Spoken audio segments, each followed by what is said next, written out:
கொஞ்சம் என்னை கவனித்தீங்கன்னா நான் வேக வேகமாய் சொல்ல வேண்டிய கர்த்தருடைய வார்த்தைகளை உங்களோடு கூட நான் பகிர்ந்து கொள்ளுவேன். சரியா? எக்காரணம் கொண்டும் பின்னாடி முன்னாடி திரும்பி தயவு செஞ்சு பேசிடாதீங்க, சிரிச்சிடாதீங்க. சரியா? நீங்கள் என் கண் பார்வையில தான் இருக்கிறீங்க. எனவே இந்த இடத்துல ஆண்டவர் அசைவாடுகிறார். அந்த உணர்வை காத்து கொள்ளுங்கள். வசனம் சொல்லுகிறது, அவர் தம்முடைய வார்த்தைகளை அனுப்பி குணமாக்குவார். கர்த்தருடைய வார்த்தை உங்களுக்கு நேராய் வரும் பொழுதே ஆண்டவர் உங்க வாழ்க்கையில ஒரு அற்புதத்தை, உங்க குடும்பத்துக்குள்ள ஒரு நன்மையை அவர் கட்டளையிட போகிறார். அல்லேலூயா. ஒரே ஒரு வசனத்தை நான் உங்களோடு கூட பேசி வேகமாய் உங்கள் ஆசீர்வாதத்திற்காக நான் ஜெபிக்க விரும்புகிறேன்.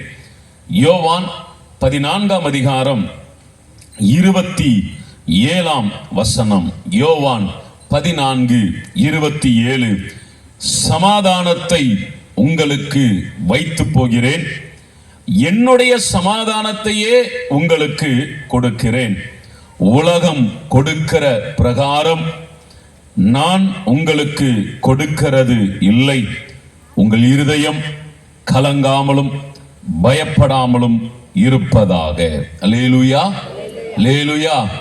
பரிசுத்த ஆவியானவர் இந்த இரவு இந்த வார்த்தைகளை கேட்கிற உங்களோடு கூட பேச விரும்புகிற இந்த வார்த்தை என்ன தெரியுமா? சமாதானத்தை இருந்து இந்த வார்த்தைகளை கேட்கலாம். நீங்கள் யாராக இருந்தாலும் இயேசு உங்களை நேசிக்கிறார். அளவில்லாத அன்பை ஆண்டவர் உங்கள் மீது வைத்திருக்கிறார். இந்த இரவு கர்த்தர் உங்களுக்கு கொடுக்கிற ஒரு நல்ல வார்த்தை. ஆண்டவர் இன்றைக்கு உங்களுக்கு செய்யக்கூடிய ஒரு நல்ல காரியம் என்ன தெரியுமா? அவர் சொல்லுகிறார், சமாதானத்தை நான் தரப்போகிறேன். அல்லேலூயா. இன்றைக்கு உங்கள் வீட்டுக்குள்ளே சமாதானம் வரும். உங்கள் பிள்ளைகளுடைய வாழ்க்கையிலே சமாதானம் வரும். எதன் நிமித்தமாய் சமாதானத்தை இழந்து, நிம்மதியை இழந்து, சமாதானம் இல்லாமல் வாழ்ந்து கொண்டிருக்கிறீர்களோ, இன்றைக்கு ஆவியானவர் சொல்லுகிறார், நான் என்னுடைய சமாதானத்தை தருவேன் என்பதாக. அல்லேலூயா. நம்முடைய ஆண்டவருக்கு ஒரு பெயர் உண்டு. வேதம் சொல்லுகிறது, அவர் சமாதான காரணர், அவர் சமாதானத்தின் பிதா. அவர்கிட்ட தான் சமாதானம் உண்டு, அவர்கிட்ட தான் ஆறுதல் உண்டு. ஒருவேளை நம்முடைய வீட்டிலே பணம் இருக்கலாம், பொருள் இருக்கலாம், சகலமும் இருக்கலாம், ஆனால் சமாதானம் இல்லாமல் இருக்கும் என்று சொல்லி சொன்னால் அந்த வீட்டினுடைய நிலைமை மிகவும் பரிதாபமான ஒரு சூழ்நிலைமை. சில வீட்டுக்குள்ளே போகும் பொழுது கணவர் ஒருபுறமும் மனைவி ஒருபுறமும் பிள்ளைகள் ஒருபுறமும் போராடி கொண்டிருக்கிறதை அந்த வீட்டுக்குள்ள பார்க்க முடியும். ஒரு முறை நான் ஒரு ஊழியத்திற்காக பிரயாணப்பட்டு போய்கொண்டிருக்கும் பொழுது ஒரு பஸ் ஸ்டாண்டுக்கு பக்கத்துல ஒரு தம்பி நின்று கொண்டிருந்தான். எனக்கு தெரிந்தவன். ஒரு 6:30 மணி இருக்கும். நான் அவன்கிட்ட கேட்கிறேன், டேய், மணி 6:30 மணி ஆயிட்டு, வீட்டை பார்த்து போக வேண்டியது தானே, இந்த இடத்துல நின்றுட்டு இருக்கிற அப்படின்னு கேட்டதுக்கு அவன் சொன்னான், அண்ணே, வீடான அது ஒரு நரகம். அந்த வீட்டுக்கு நான் போறதுக்கு இந்த பஸ் ஸ்டாண்ட்ல பாய போட்டு படுத்துருவேன் அப்படிங்கிறான். கல்யாணம் ஆகி 1.5 வருஷம் தான் ஆயிருக்கு. 1.5 வருஷத்துக்குள்ள அவனுக்கு வீடு எப்படி மாறிட்டு? நரகமாய் மாறிட்டு. உங்க வீடு எப்படி இருக்கு? எப்போ வீட்டுக்கு போவோம், எப்போ மனைவி பிள்ளைகளை பார்ப்போம், எப்போ கணவரோட பேசுவோம்? உங்கள் வீடு ஒரு குட்டி பரலோகமா இருக்குதா? அல்லது எங்க வீட்டுக்குள்ளே ஒரே வாக்குவாதம் பிரதர், எங்க வீட்டுக்குள்ள நிம்மதியே இல்லை பிரதர், வீட்டுக்குள்ள போனாலே சந்தோஷத்தை பார்க்கவே முடியல அப்படின்னா, இந்த வார்த்தை உங்களுக்குத்தான் ஆண்டவர் பேச விரும்புகிறார். மகனே, மகளே, என் சமாதானத்தை நான் உனக்கு தரப்போறேன் அப்படின்னு கர்த்தர் சொல்லுகிறார். அல்லேலூயா. அந்த வார்த்தை சொல்லுகிறது, இந்த உலகமும் சமாதானம் கொடுக்கும். உலகம் என்ன சமாதானம் கொடுக்கும்? ஒருவேளை ஒரு மனிதன் மிகவும் அதிகமாய் அவன் துக்கப்பட்டால், வேதனைப்பட்டால், நேரா கடைக்கு போயிட்டு ஒரு சரக்கு வாங்கி அடிச்சிடுற. குடித்த உடனே அவர் மனசு சொல்லுது, இப்ப நான் குடிக்க போறேன், என் கவலைகள் எல்லாம் காணாமல் போகும் என்று குடிக்கிறார். அந்த குடி, அந்த வெறி, அந்த போதை, அது அடங்குவதை வரை, தெளிவது வரை அவருக்கு எந்த கவலையும் இருக்காது. தெளிஞ்சதுக்கு அப்புறம் மறுபடியும் அதே துக்கம், அதே வேதனை, அதே பாடுகள். சில பேர் ரொம்ப கவலையா இருக்கிறேன் அப்படின்னு சொல்லி டக்குன்னு போயிட்டு ஒரு சிகரெட்டை வாங்கி குடிப்பாங்க. அந்த சிகரெட்டை ஊதுகிற வரை அவங்களுக்கு ஒரு சந்தோஷம் இருந்த மாதிரி தெரியும்.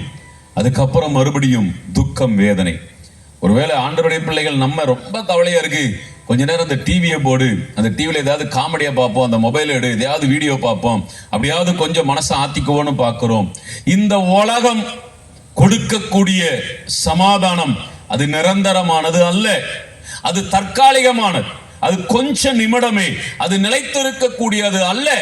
ஆனால் இயேசு கொடுக்கக்கூடிய சமாதானம் என்பது அது நிலைத்திருக்கக்கூடிய சமாதானம். அந்த சமாதானத்தை ஒரு மனிதனும் உங்களிடத்தில் இருந்தோ உங்கள் குடும்பத்தில் இருந்தோ எடுக்கவே முடியாது. பணம் தராத சமாதானத்தை, இந்த உலகம் தராத சமாதானத்தை, நண்பர்களோ உறவுகளோ குடும்பமோ தராத சமாதானத்தை இயேசு உங்களுக்காக இந்த இரவு தரப்போகிறார். ஹல்லேலூயா. இந்த வார்த்தைகளை கேளுங்கள். ஆவியானவர் சொல்லுகிறார், இந்த வார்த்தைகளின்படியே ஒவ்வொருத்தருடைய வீட்டுக்குள்ளே சமாதானத்தின் தெய்வம் இறங்கி வருவார். சமாதானத்தை கெடுக்கிற சத்துருவின் வல்லமைகள் உங்கள் குடும்பத்தை விட்டு வெளியேறும். இன்று முதல் உங்கள் வீடு ஒரு பரலோகமாய் மாறும். இன்று முதல் உங்கள் வீடு உங்களுக்கு இனிமையாயிருக்கும். சமாதானத்தை ஆண்டவர் உங்களுக்கு தரப்போகிறார். ஹல்லேலூயா. அப்போ ஏன் என் வாழ்க்கையில சமாதானம் இல்லை? அவர் எனக்கு சமாதானத்தை தருவேன் என்று சொல்லுகிறார். ஏன் பிரதர் என் வீட்டுக்குள்ளே சமாதானம் இல்லை? ஒரு 3 வசனத்தை நான் சொல்றேன். யாருக்கு இந்த உலகத்துல சமாதானம் இருக்காது? வேதம் ஒரு 3 காரியத்தை நமக்கு சுட்டி காண்பிக்கிறது. இவர்கள் வாழ்க்கையிலே சமாதானம் இருக்க போவது இல்லை. அப்ப அந்த 3 காரியத்தை உங்களுக்கு சொல்றேன். அந்த 3 காரியத்தை ஆண்டவர் இன்றைக்கு மாற பண்ண போகிறார். மாற பண்ணி நீங்கள் எதிர்பார்த்திருக்கிற சமாதானத்தை அவர் உங்களுக்கு தரப்போகிறார். அல்லேலூயா. நம்பர் 1, யாருக்கு சமாதானம் இருக்காது?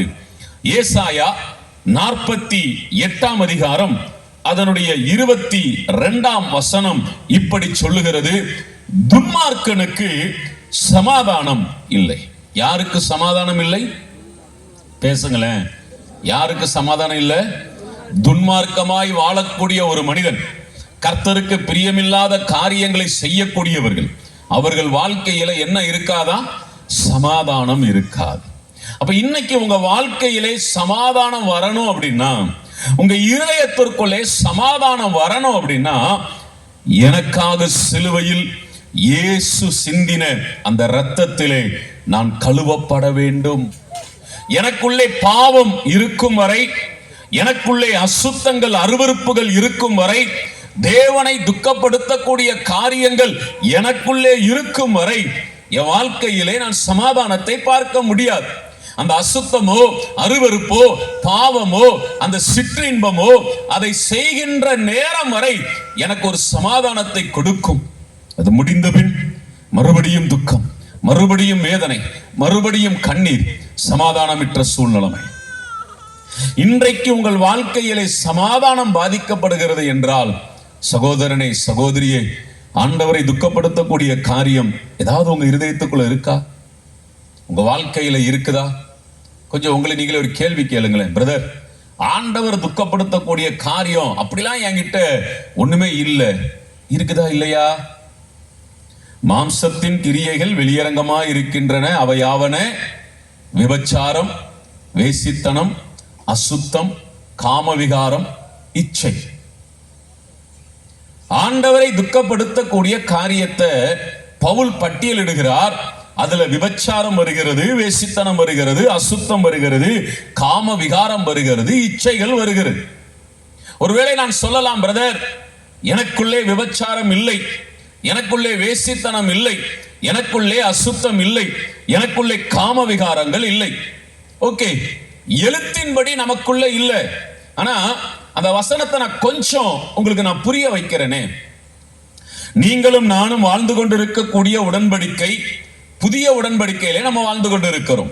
பழைய உடன்படிக்கை முடிந்து விட்டது, புதிய உடன்படிக்கைக்குள்ள நம்ம வந்துட்டோம். இப்ப பழைய உடன்படிக்கை என்ன சொல்லுகிறது? ஒரு ஆணும் ஒரு பெண்ணும் உடல் ரீதியாக பாவம் செய்தால் அது விபச்சாரம், அது பழைய உடன்படிக்கை. புது உடன்படிக்கை என்ன சொல்லுது? ஒரு ஆண் பெண்ணையோ ஒரு பெண் ஆணையோ இச்சையோடு பார்த்தாலே விபச்சாரம் செய்து ஆயிற்று அப்படிங்கிறார். அப்ப யோசித்து பாருங்க. என் கண்கள், என் இருதயம், என் ஆண்டவரை துக்கப்படுத்திச்சா? அவருக்கு பிரியமில்லாத பார்வைகள், பிரியமில்லாத பேச்சுகள், அசுத்தமான எண்ணங்கள் என் இருதயத்திற்குள்ள நான் இடம் கொடுத்தேனா? ஆண்டவர் சொல்றாரு, துன்மார்க்கனுக்கு சமாதானம் இல்லை. தேவனுக்கு பிரியமில்லாத காரியத்தை செய்யக்கூடிய யாராக இருந்தாலும் சமாதானம் இருதயத்தில் இருக்காது. காரணம், சமாதானத்தை தரப்போகிறது இயேசு மாத்திரமே. அவரால் மாத்திரம்தான் எனக்கு ஒரு மெய்யான சமாதானத்தை கொடுக்க முடியும், ஒரு மெய்யான ஒரு சந்தோஷத்தை கொடுக்க முடியும். அப்ப அந்த ஆண்டவருக்கு பிரியமில்லாத அருவருப்புகளும் இச்சைகளும், அவரை துக்கப்படுத்தக்கூடிய பெருமைகளும் பொறாமைகளும், கசப்பு, கோபம், பகை, வைராக்கியம், இதெல்லாம் எனக்குள்ள இருக்குன்னு சொன்னா என் இருதயத்திற்குள்ள எப்படி சமாதானம் வரும்?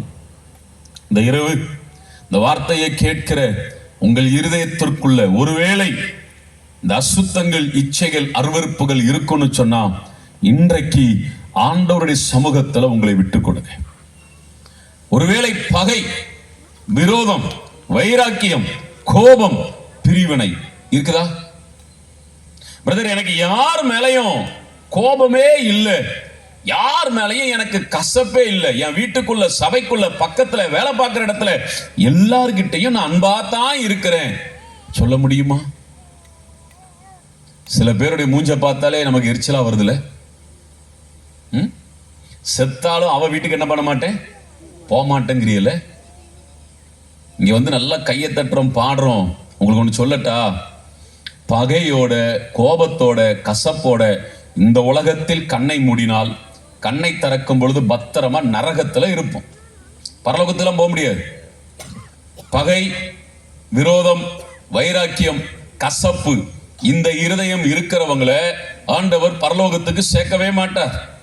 நீங்க பரலோக ராஜ்யத்திற்குள்ளே வரணும் அப்படின்னா முதல்ல இந்த பகை, கோபத்தெல்லாம் எடுத்து போடணும். ஒருத்தர் மேல ஒருத்தர் அன்பா இருக்கணும், மன்னிக்கணும். மன்னிக்கிறோமா? மன்னிப்பு மன்னிப்பு மன்னிப்புன்னு வருஷத்துக்கு ஒரு 50 தடவை இந்த செய்தியை கேட்டுறோம். எத்தனை பேரை மன்னிக்கிறோம்? ஆனா இயேசு மாத்திரம் நம்மளை மன்னிச்சுக்கிட்டே இருக்கணும். நம்ம பண்ற தப்பெல்லாம், நம்ம பண்ற பாவத்தெல்லாம் இயேசு மாத்திரம் மன்னிக்கணும். ஆனா நான் என்ன பண்ண மாட்டேன், யாரையும் மன்னிக்க மாட்டேன்.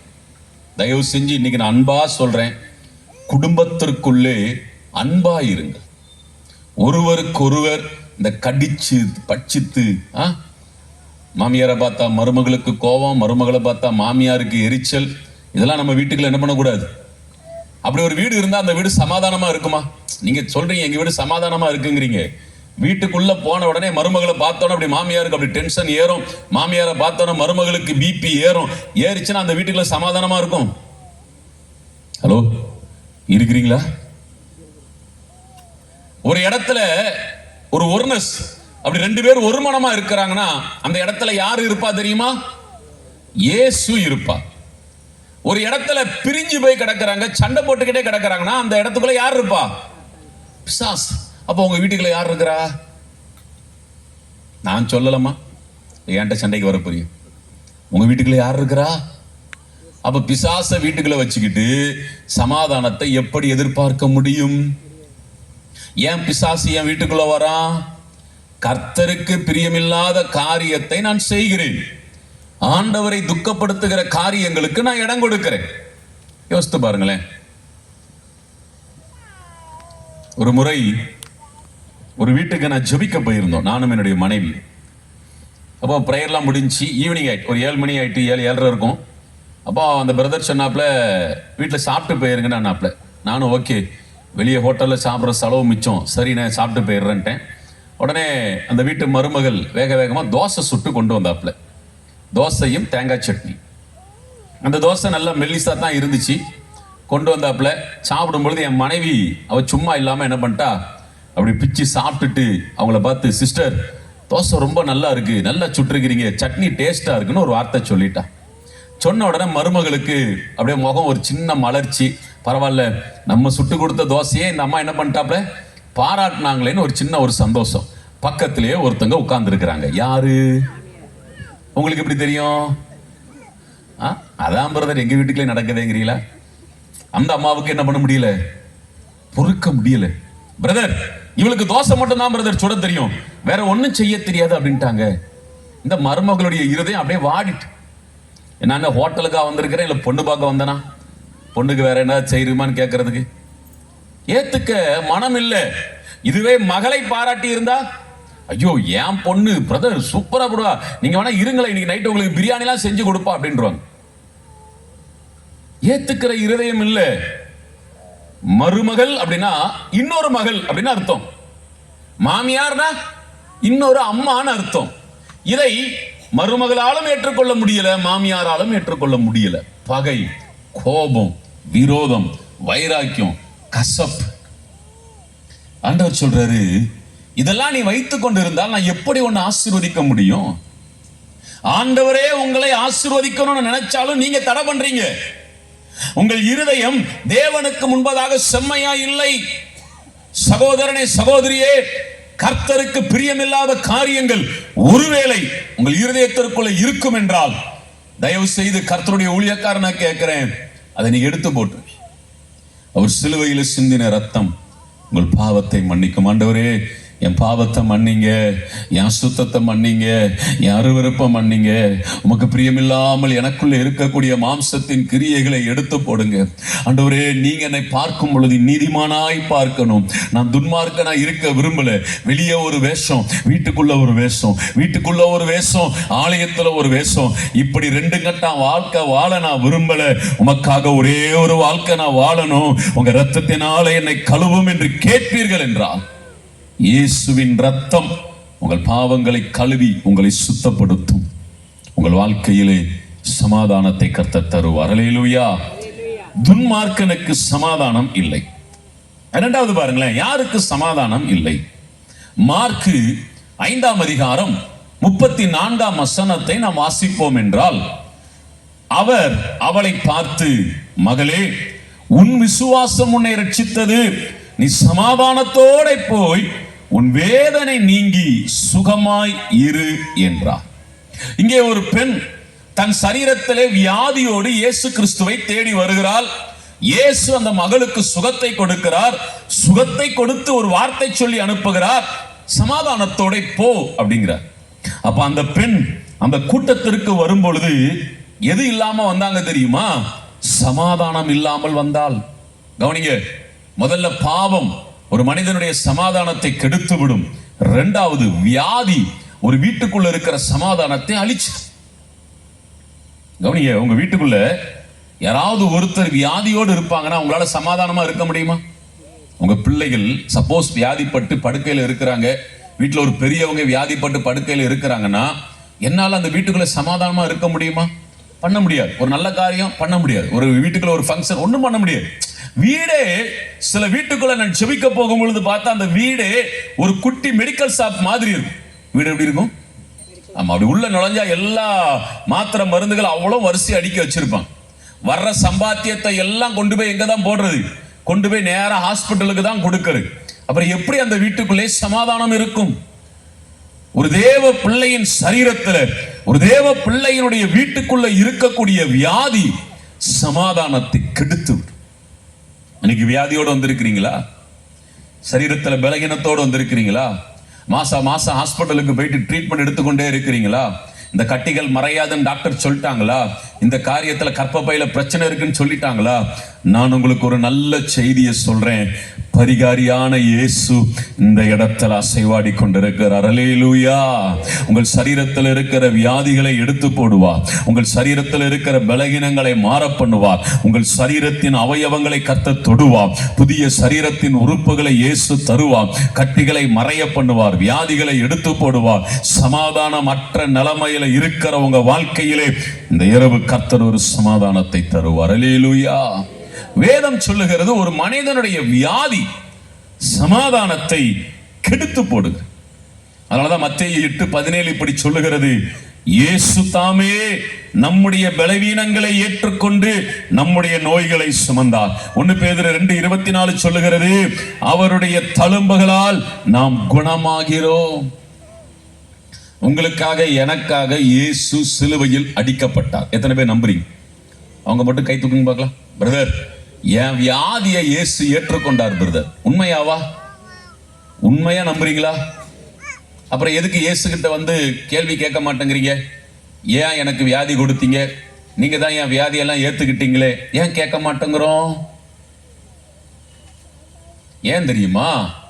நமக்குள்ளே இருக்கக்கூடிய ஒரு அவநம்பிக்கை, நமக்குள்ள என்ன வந்துட்டு ஒரு அவநம்பிக்கை வந்துட்டு, அதாவது நமக்கு சத்தியம் தெரிகிறது, ஆனா பிசாசு அந்த சத்தியத்திற்குள்ளே அந்த ஆசீர்வாதத்திற்குள்ள நுழைவதற்கு தடையை உண்டு பண்றான். இல்ல இல்ல, இந்த வியாதியெல்லாம் இயேசுவால சுகப்படுத்த முடியாது, உன் நோயெல்லாம் சுகப்படுத்த முடியாது, உன் கற்பத்தெல்லாம் கர்த்தரால மாற்ற முடியாது, இதெல்லாம் அவரால் செய்ய முடியாது.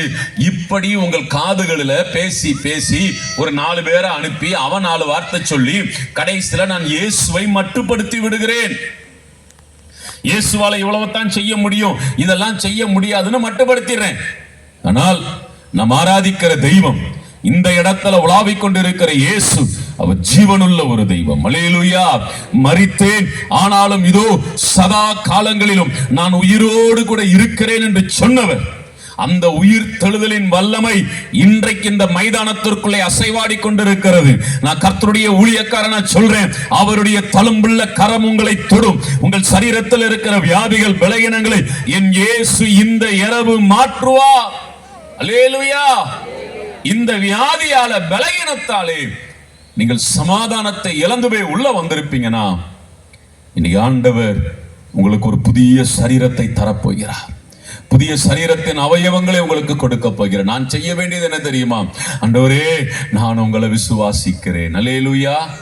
பாருங்களேன், எகிப்திலிருந்து இஸ்ரவேல் ஜனங்கள் கிட்டத்தட்ட 20 லட்சத்திற்கும் அதிகமான ஜனங்கள் புறப்பட்டு வருகிறார்கள்.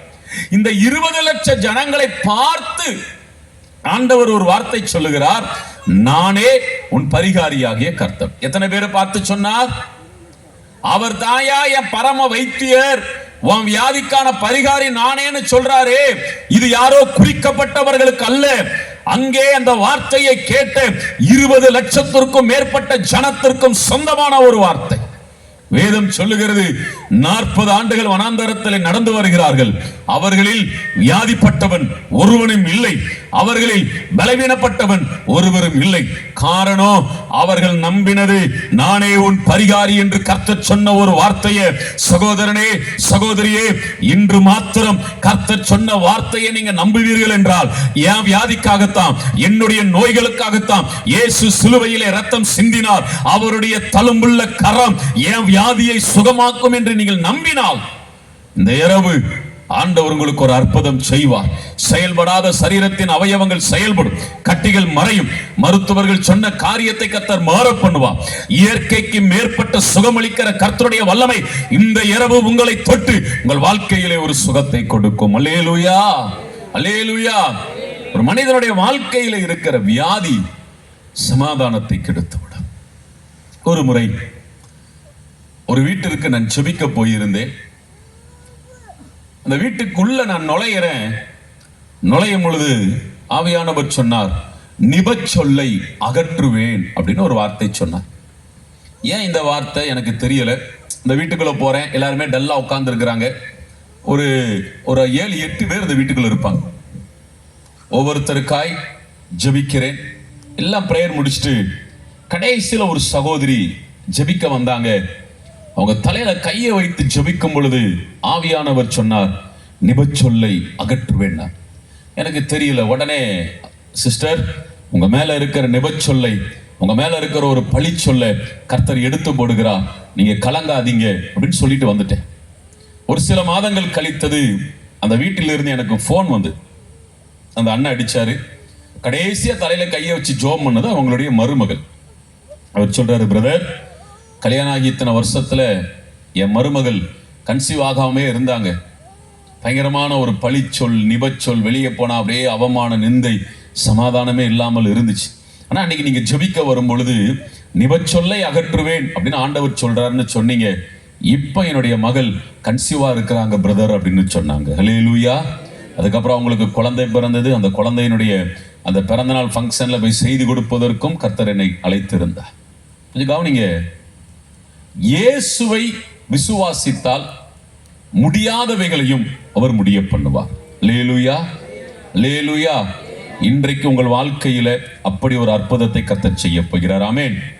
எங்க ஊர் பக்கத்துல, கன்னியாகுமரி பக்கத்துல ஒரு சபையில 3 நாள் கன்வென்ஷன் கூட்டம் நான் போயிருக்கிறேன்.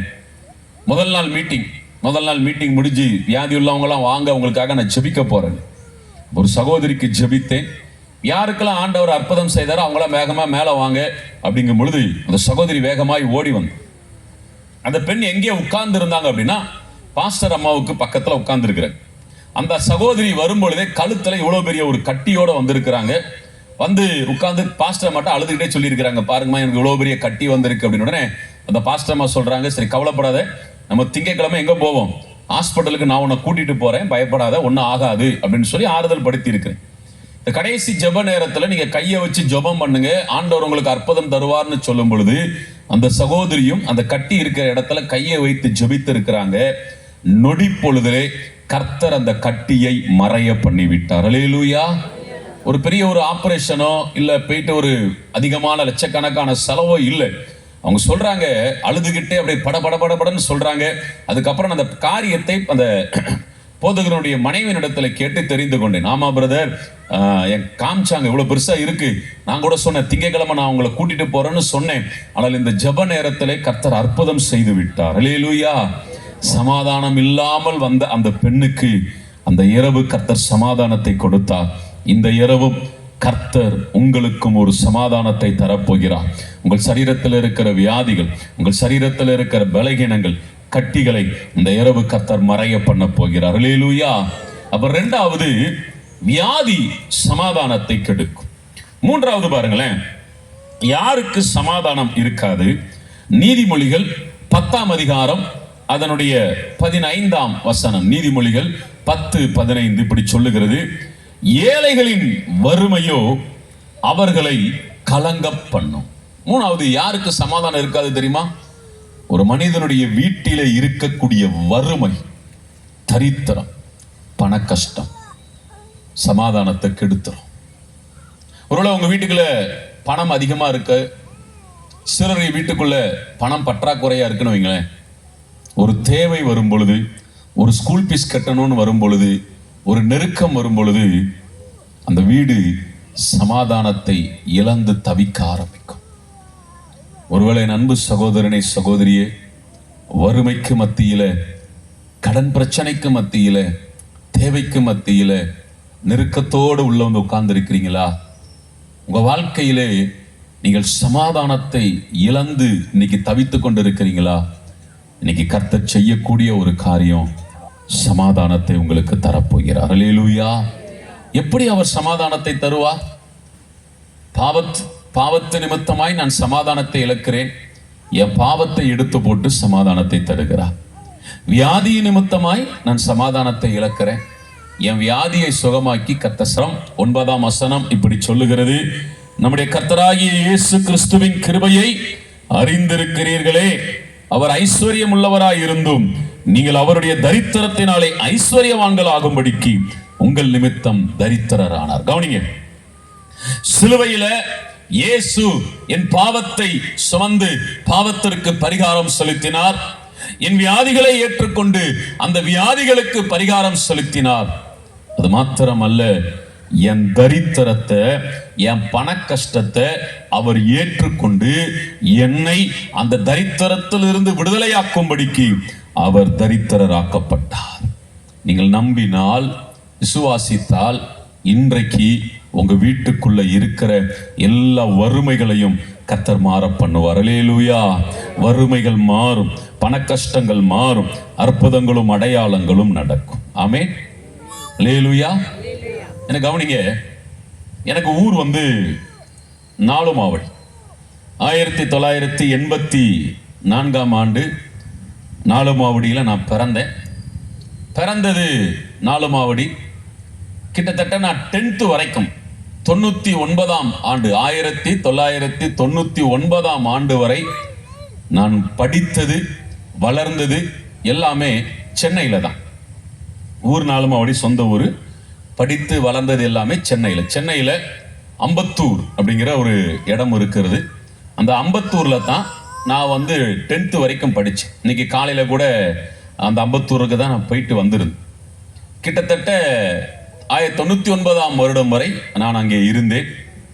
எங்க அப்பா என்ன வேலை பார்த்தாங்க அப்படின்னா, ஒவ்வொரு வீடு வீடாய் போய் அந்த வீட்டில் இருக்கக்கூடிய பழைய இரும்பு, பழைய பேப்பர் அதெல்லாம் எடுத்துட்டு வந்து தைலங்கடன் சொல்லுவாங்களே, அந்த கடையில் கொண்டு வந்து போட்டு அதிலிருந்து வருகிற வருமானத்தை எங்க வீட்டுக்கு கொண்டு வந்து கொடுப்பாங்க.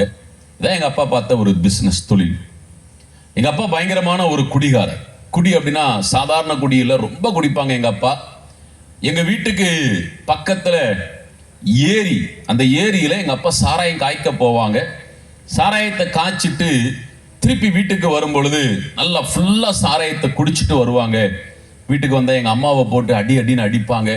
எங்க வீட்டுக்குள்ள படுக்க முடியாது. இப்போ நானும் எங்க அம்மாவும் மொட்டை மாடியில போய் படுத்திருப்போம். அந்த மொட்டை மாடியில மழை பெய்தாலும் குளிர் அடித்தாலும் வெயில் அடித்தாலும் எங்களுடைய இருக்க அந்த மொட்டை மாடி தான்.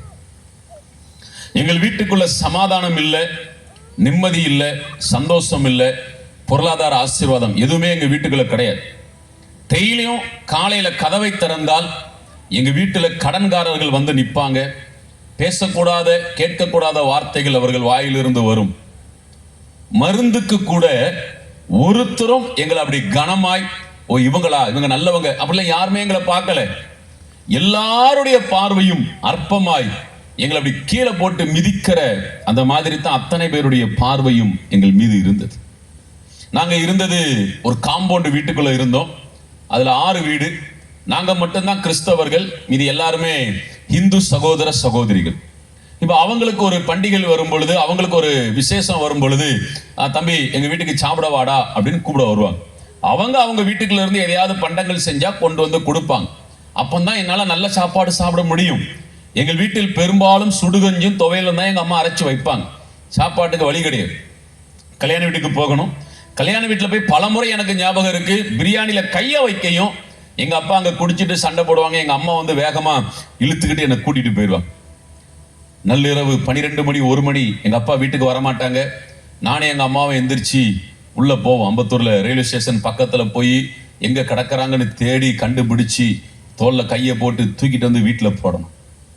இதான் எங்க குடும்பம். அப்ப எப்படி இருக்குன்னு யோசித்து பாருங்களேன்.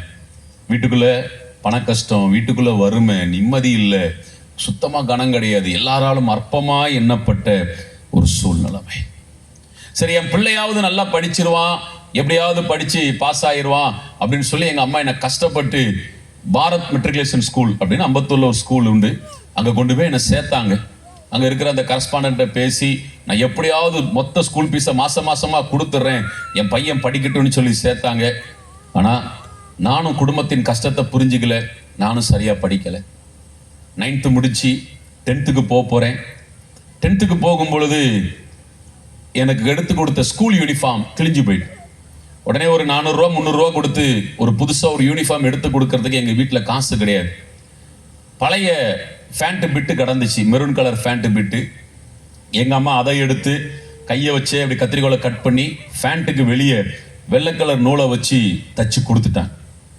இப்போ இதான் எனக்கு ஃபேண்ட். என் ஃபேண்ட்டுக்கு முன்னாடி 4-5 இடத்துல அந்த துணியை ஒட்டு போட்டு வெள்ளை கலர் நூலை வச்சு தச்சிருப்பாங்க. நான் சொல்றது 10th படிக்கும் பொழுது. இப்போ நான் வீட்டில இருந்து ஸ்கூலுக்கு போற வரைக்கும் இப்படி சட்டையெல்லாம் வெளியே எடுத்து போட்டு போயிடுவேன். ஆனா ஸ்கூலுக்குள்ள நான் காலை வச்சா இன் பண்ணிட்டு தான் உள்ள போகணும். அப்ப நான் உள்ள போறேன், அந்த கிழிஞ்சு போன அந்த ட்ரெஸ் எல்லாம் பார்த்துட்டு சின்ன பிள்ளைங்கள்ல இருந்து பெரியவர்கள் வரைக்கும் கேலி பண்ணி சிரிப்பாங்க. ஒருவேளை விவரம் தெரியாத ஒரு வயசுனா பரவாயில்ல, 10th ஸ்டாண்டர்ட் அந்த ஒரு வருஷம் அந்த ட்ரெஸ் தான். எக்ஸாம் எழுதுறதுக்கு ஆவடிக்கு போகணும், ஆவடிக்கு போறேன், அப்பொழுதும் அதே பேண்ட் தான். அந்த அளவிற்கு வீட்டுக்குள்ள வறுமை. எப்படியோ படிச்சாச்சு அப்படின்னா எக்ஸாம் எழுதியாச்சு. நான் படிக்கல. நான் வந்து எங்க அம்மாவை ஏமாத்தி, அம்மா நான் படிக்க போறேன்னு புக்கை தூக்கிட்டு போயிடுவேன். எங்க வீட்டுக்கு பக்கத்துல தான் டல்லப் டயர் ஃபேக்டரி, அந்த கம்பெனி. எங்க அம்மாட்ட ஏமா நான் படிக்க போறேன் அப்படின்னு சொல்லிட்டு நான் புக்கை தூக்கிட்டு போயிடுவேன். அங்க போயிட்டு ஃபுல்லா நான் கிரிக்கெட் தான் விளையாடுறது. நேராக வீட்டுக்கு வருவேன், படிச்சிட்டோமாங்கிறது, அடுத்த நாள் போய் எக்ஸாம் எழுதுரு. எக்ஸாம் ரிசல்ட் வந்துச்சு. ஆண்டவருடைய கிருபையில பாஸ் மார்க் எனக்கு கிடைச்சிச்சு. ஆனா அந்த மார்க்குக்கு எந்த ஸ்கூல்லையுமே +1க்கு இடம் கிடைக்கல. ஏன்னா அவ்வளவு லோ மார்க். அதாவது அந்த மார்க்கை எடுக்கிறதும் ஒண்ணுதான், நான் ஃபெயில் ஆகுறதும் ஒண்ணுதான். அப்படி ஒரு மார்க். இந்த மார்க்கை தூக்கிட்டு நானும் ஒவ்வொரு இடமா போறேன், யாருமே தரமாட்டேன்ட்டாங்க. கடைசியில் எங்க ஊர் 4 மாவட்டத்திலேருந்து எனக்கு ஃபோன் வருது. எங்க பாட்டி அடிக்கிறாங்க, நீ சென்னையில படிச்சது போதும், நீ ஊருக்கு வா, உன்னை ITIல சேர்த்து விடுறேன்னு. நேராக அங்கே 4 மாவடியில் போனேன். அங்கே ITI அப்படிங்கிற ஒரு இதில் போய் சேர்ந்தேன். 2 வருஷம் ஃபிட்டர் குரூப் எடுத்து நான் படித்து முடித்தேன். படித்து முடிஞ்சு இருக்கிறதுலே கொஞ்சம் டஃப்பான ஒரு வேலை இந்த மளிகை கடையில் வேலை பார்க்க. எனக்கு காலையிலே சீக்கிரமாக எந்திரிச்சணும், 6 மணிக்கெலாம் ஓடிடணும். படுக்க வர்றதுக்கு 11-12 மணி ஆகும். அது மாத்திரம் இல்லாமல் டோர் டெலிவரி. இன்றைக்கி நான் ஃபோன் போட்டு கேட்கணும், நாளைக்கு அவ்வளோ வீட்டு திங்ஸையும் சைக்கிளை வச்சு கிட்டத்தட்ட 10 கிலோமீட்டருக்கு மேலே சைக்கிளை தள்ளிக்கிட்டே போகணும். ஒவ்வொரு வீடு வீடாக கொண்டு போய் கொடுக்கணும். ஒரு முறை ஒரு அப்பார்ட்மெண்ட்டுக்குள்ளே போகிறேன், அந்த அம்மா 15வது மாடியில் இருக்கிறாங்க, அரிசி மூட்டை கேட்டிருக்கிறாங்க, கொண்டு போயிட்டேன். கரண்ட் கிடையாது, லிஃப்ட் வேலை செய்யலை. அப்போ நான் உங்களுக்கு இன்டர்காமில் அடிக்கிறேன், ஏக்கா இப்படி லிஃப்ட் வேலை செய்யலை, நான் லிஃப்ட்டுக்கு பக்கத்தில் அரிசி மூட்டையை வச்சிடுறேன், கரண்ட் வந்தோடனே இழுத்துக்கிறங்க, நீங்கள் மேலே எடுத்துக்கிறங்கன்னா முடியவே முடியாது, இப்போவே எனக்கு வேணும்ட்டான். வேறு வழியே கிடையாது. 15 மாடிக்கும் அரிசி மூட்டையை தூக்கிக்கிட்டு தான் எங்கே போகணும், மேலே போகணும். இப்படிதான் வாழ்க்கை. ஒரு நிம்மதி இல்லை, சந்தோஷம் இல்லை, பணம் இல்லை, அசுத்தம். இருதயத்திற்குள்ள அவ்வளவு அசுத்தங்கள், இச்சைகள், அருவருப்புகள், பாவங்கள் அப்படியே எல்லாம் இருக்கு. ஒரு நாள் ஊர்ல இருந்து எனக்கு ஃபோன் வருது, உங்க அப்பா இறந்துட்டாங்க, நீ வேகமா ஊருக்கு வா அப்படின்னு. எங்க அப்பா குடிச்சிட்டு வந்தாலும் என் மேல கொஞ்சம் அன்பா இருப்பாங்க, இறந்துட்டாங்க அப்படின்னு சொல்றத என்னால் அதை ஏற்றுக்கவே முடியல. எனக்கு அது ரொம்ப மனசு கஷ்டமாயிட்டு அழுதுகிட்டே இருக்கிறேன். ஃப்ளைட்டுக்கு போட்டுலாம் காசு வர்றதுக்கு கையில் காசு இல்லை, டிக்கெட் போட்டு வரேன். அடுத்த நாள் ட்ரெயினில் டிக்கெட்டை புக் பண்ணி அதுக்கப்புறம் 2 நாள் கழித்து நான் ஊருக்கு வந்தேன். அடக்கம் எல்லாம் முடிஞ்சிட்டு இப்போ நான் தான் என் குடும்பத்தை நடத்தணும். நான், எங்கள் அம்மா, எங்கள் அக்கா, பாட்டி 4 பேர். இப்போ நான் பாம்பேக்கு வரல அப்படின்ட்டேன். உடனே அங்கேருந்து சொல்கிறாங்க, மும்பையில் பிழைக்க தெரியாதவன் வேற எங்கே போனாலும் பிழைக்க முடியாதுங்கிறாங்க. நான் பரவாயில்ல, எங்கள் அம்மா கூட இருந்துக்கிறேன் அப்படின்னு இப்போ என் குடும்பத்தை காப்பாற்றணும். என்னால் என்னென்ன வேலை செய்ய முடியுமோ எல்லாம் செய்ய ஆரம்பித்தேன். பெட்ரோல் பல்கில் பெட்ரோல் பிடிச்சேன், துணிக்கடையில் சேல்ஸ்மேனாக வேலைக்கு போனேன், லாரியில் லோடுமேன் வேலைக்கு போனேன், கொத்தனார் கூட கையால் வேலைக்கு போனேன், கிணத்துல இறங்கி தூர்வாடுற வேலைக்கு போனேன். என்னென்ன வேலைலாம் செய்ய முடியுமோ எல்லா வேலைகளையும் நான் செய்து கொண்டே இருந்தேன். ஆனால் எனக்கும் ஆண்டவருக்கும் சம்பந்தமே இல்லை. எங்கள் வீட்டோட சூழ்நிலைமையும் மாறலை. அப்போ தான் 2006ஆம் ஆண்டு 4 மாவடியில் இயேசு விடுவிக்கிறார் ஊழியத்தில் மோகன் அண்ணனோடு கூட சேர்ந்து ஊழியம் செய்வதற்கு உள்ளே போய் ஜாயின் பண்ணேன். நான் ரட்சிக்கலாம் படலை, இங்கே உள்ளே போனால் நமக்கு ஒரு சம்பளம் தருவாங்களே அப்படி உள்ளே போனேன். 2007ஆம் ஆண்டு ஆண்டவர் இதே மாதிரி ஒரு இரவு கூட்டத்தில் வேண்டா வெறுப்பா அந்த கூட்டத்துக்குள்ளே போய் உட்கார்ந்தேன். அந்த இரவு இயேசு என்னை சந்தித்தார், என் பாவத்தை மன்னித்தார். அடுத்த நாள்ல இருந்து என் வாழ்க்கை மாறிச்சு, என் குடும்பம் மாறிச்சு. எங்கள் வீடு களிமண் சுவத்தில் கட்டப்பட்டு ஒரு பனை ஓலை வைத்திருந்த வீடாக இருந்துச்சு. கர்த்தர் அந்த வீட்டை மாற பண்ணினார். சின்னதாக ஒரு வீடு கட்ட கர்த்தர் கிருபை கொடுத்தார். கொஞ்சம் கொஞ்சமாக என்னை ஊழியத்தில் ஆண்டவர் பயன்படுத்த ஆரம்பித்தார். இயேசுடிக்கிற ஊழியத்தில் மீடியா டிபார்ட்மெண்ட்டில் ஆண்டவர் என்னை வைத்திருந்தார். கொஞ்சம் கொஞ்சமாய் அப்படியே எனக்கு கற்றுக் கொடுக்க ஆரம்பித்தார். ஒரு எடிட்டராக என்னை வைத்திருந்தார். அநேக படங்கள், நாடகங்கள் எடிட் பண்ணுவதற்கு கர்த்தர் கிருபை கொடுத்தார். 2012ஆம் ஆண்டு என் மகனே அப்படின்னு ஒரு படத்தை எடிட் பண்ணதுக்கு இந்தியாவிலே சிறந்த எடிட்டர் அப்படிங்கிற ஒரு அவார்டை வாங்குவதற்கு கர்த்தர் எனக்கு கிருபை கொடுத்தார். கொஞ்சம் கொஞ்சமா அப்படியே கனப்படுத்துறார், கொஞ்சம் கொஞ்சமா அப்படியே தலையை உயர்த்துகிறார். அதுக்கப்புறம் அப்படியே சுடிக்கிறார் ஊழியத்துல ஒவ்வொரு காரியமாய் கர்த்தர் கற்றுக் கொடுத்தார். எடிட்டரா இருந்த என்ன ஒரு டைரக்டராய் மாத்தினார். ஆண்டவருடைய கிருபையில அநேக பாடல்கள் எடுப்பதற்கு போன வருஷம் வந்த அந்த வாக்குத்தத்த பாடல்கள், உன் வீட்டுக்கு நான் வந்துடுவேன், அந்த வாக்குத்தத்த பாடல் வரை கதை, திரைக்கதை, வசனம் எழுதி டைரக்ஷன் பண்ணி எடிட்டிங் பண்றது கர்த்தர் கிருபை கொடுத்தார். ஆரம்பிச்சது என் நெருக்கத்திலே துணையானீரேன்னு ஒரு பாட்டு இருக்கும். அந்த பாட்டில இருந்து வெட்கப்பட்டு போவதில்லை, காப்பவரை என்னை காப்பவரை, உண்மை இல்லாமல் எனக்கு யாருண்டு, எல்லா பாடல்களையும் எடுப்பதற்கு கிருபை கொடுத்தார். நாடகம் எடுக்க கிருபை கொடுத்தார், படம் எடுக்க கிருபை கொடுத்தார். இயேசுடிக்கிற ஊழியத்தில் ஒரு நாடகம் வரும், நீங்க பார்த்திருப்பீங்களான்னு தெரியல. ஜோதி அக்கா அப்படின்னு சொல்லி ஒரு நாடகம் ஒன்று ஓடும். அந்த நாடகத்திற்கு நான் தான் டைரக்டர். கதை, திரைக்கதை, வசனம் எழுதி ஒவ்வொருத்தரையும் கூட்டு நடிக்க வைத்து, அது மாத்திரமல்ல ஊழியத்துல கர்த்தர் பயன்படுத்த ஆரம்பித்தார். எங்க கவனிச்சுக்கிறீங்க, குப்பையில இருந்த என்ன கர்த்தர் அங்க கொண்டு போய் வைக்கிறார். மோகன் அண்ணன் போக முடியாத மீட்டிங்க்கு கேட்பாங்க, அண்ணே யாரை அனுப்ப, ஜெபஸ்டின் அனுப்பிடுங்க அப்படின்பா. அண்ணன் செய்தி கொடுக்க வேண்டிய அநேக இடங்களுக்கு என்னை செய்தி கொடுக்க அனுப்புவார்கள். ஊழியத்திற்குள்ள கர்த்தர் அப்படியே உயர்த்தி கொண்டே வந்தார். கிட்டத்தட்ட 20 ஆண்டுகள் இயேசுடிக்கிறார் ஊழியத்தோல இணைந்து ஊழியம் செய்ய கர்த்தர் கிருபை கொடுத்தார்.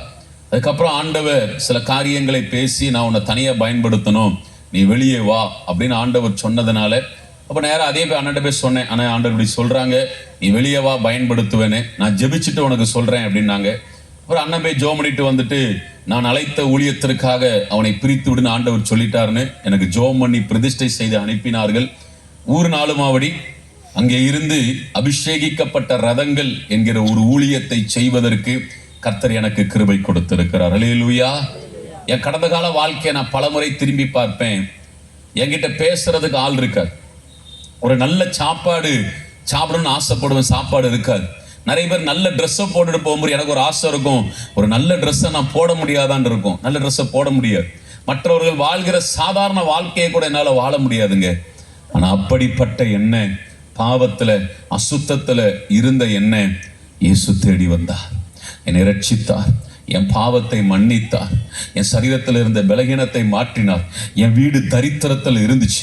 மருந்துக்கு கூட ஒருத்தர் என்னை கனப்படுத்த மாட்டாங்க, எங்களை நேசிக்க மாட்டாங்க. ஆனால் கர்த்தர் எங்கள் வீட்டை மாற்றினார். யாராவது வந்தால் கூட விலகி போவாங்க. இன்னைக்கு தம்பி எங்கள் வீட்டுக்கு கொஞ்சம் ஜெபம் பண்ண வர முடியுமான்னு சொல்லக்கூடிய அளவிற்கு கர்த்தர் என்னை உயர்த்தி வைத்திருக்கிறார். அல்லேலூயா. ஒன்னுத்துக்குமே உதவாத எண்ணெய் இன்னைக்கு இந்த ஸ்தானத்துல கொண்டு வந்து கர்த்தர் வைத்திருக்கிறார். அப்படின்னா உங்களெல்லாம் கர்த்தர் உயர்த்த மாட்டாரா? உங்களெல்லாம் கர்த்தர் ஆசீர்வதிக்க மாட்டாரா? நான் கர்த்தருடைய ஊழியக்காரனா சொல்றேன், இன்னைக்கு உங்கள் வாழ்க்கையில் இருக்கிற எல்லா சூழ்நிலைமைகளையும் ஆண்டவர் மாற பண்ணுவார். ஏங்கி நின்ற கரத்தை கொடுக்கிற கரமாய் கர்த்தர் என்னை ஆசீர்வதித்தார். இன்னைக்கு உங்களை ஆசீர்வதிப்பார். உங்க வீட்டுக்குள்ள இருக்கிற வறுமை மாறும், உங்கள் குடும்பத்தில் இருக்கிற தரித்திரங்கள் மாறும். சமாதான குறைவை கர்த்தர் எடுத்து போட்டு சமாதானத்தை உங்களுக்கு தரப்போகிறார். அல்லேலூயா, அல்லேலூயா. ஆண்டவர் சொல்றாரு, என் சமாதானத்தை நான் உனக்கு கொடுக்க போகிறேன். யார் சமாதானத்தை கொடுக்க போகிறார்? அது என்ன கர்த்தருடைய சமாதானம்? கர்த்தருடைய சமாதானம் என்ன தெரியுமா? சின்ன உதாரணத்தை சொல்லி நான் ஜெபத்திலே நடத்துகிறேன். ஒரு முறை இயேசு படகிலே பிரயாணப்படுகிறார். காற்றும் கடலும் பயங்கரமா அடிக்கி சீசர்கள் என்ன தெரியுமா பண்றாங்க? ஐயோ நான் சாக போறேன், சாக போறேன், சாக போறேன்னு கத்துறான். ஆனா இயேசு மட்டும் என்ன பண்ணிட்டு இருக்கிறார்? அவர் மட்டும் எப்படிங்க தூங்கினாரு? அதான் சமாதானம். வெளியே அவ்வளவு பிரச்சனை அடிக்கு. நம்மளா இருந்தா இப்ப என்ன பண்ணிருப்போம்? சின்ன பிரச்சனை நம்ம வாழ்க்கையில வந்த உடனே குய்ய முயன்னு கத்த ஆரம்பிச்சிடும், குதிக்க ஆரம்பிச்சிடும். ஐயோ என்ன பண்ண போறேன்னு தெரியல, நாளைக்கு நான் கடன்காரனுக்கு கொடுக்கணுமே.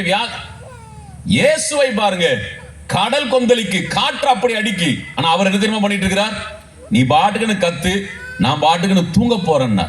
அதான் அவருடைய சமாதானம். உங்களை சுத்தி 1000 பிரச்சனைகள் எழும்பினாலும், எத்தனை பொல்லாத மனிதர்கள் எழும்பினாலும், இந்த இரவு கர்த்தர் கொடுக்கிற சமாதானத்தை நிமித்தமாய் நீங்கள் கலங்க போவதே இல்லை. அல்லேலூயா. அந்த சமாதானம் எடுபடாத சமாதானம். அதைத்தான் சொல்றாரு, எப்பா உலகம் கொடுக்கிற சமாதானத்தை கொடுக்கல, ஏன் சமாதானத்தை கொடுக்கிறேன். அல்லேலூயா. ஆண்டவருடைய சமாதானம் இந்த இரவு உங்கள் இதயத்திற்குள்ள வரப்போகுது. நீ பாருங்களேன், நாளை தினத்தில் இருந்து ஒரு அசாத்தியமான ஒரு தைரியம், ஒரு துணிச்சல் உங்களுக்குள்ள வரும். என்னால முடியும், என்னை பலப்படுத்துகிற இயேசுவால் இந்த பிரச்சனையை சந்திக்க முடியும், இந்த பிரச்சனையிலிருந்து வெளியே வர முடியும் என்கிற அசைக்க முடியாத நம்பிக்கைய, சமாதானத்தை அவர் உங்கள் இருதயத்திலே வைக்க போகிறார். அல்லேலூயா. நான் செய்ய வேண்டிய காரியங்கள், ஒருவேளை பாவம், அசுத்தம், வியாதி ஏதாவது உங்களுக்குள்ள இருக்குன்னா, நீ ஏசப்பா கிட்ட சொல்லுங்க, ஆண்டவரே என்னை மன்னிச்சிருங்கப்பா, இது நிமித்தமாய் சமாதானம் பாதிக்கப்படக்கூடாதுன்னு சொல்லி ஆண்டவரிடத்தில் உங்களை விட்டு கொடுக்க போறீங்க.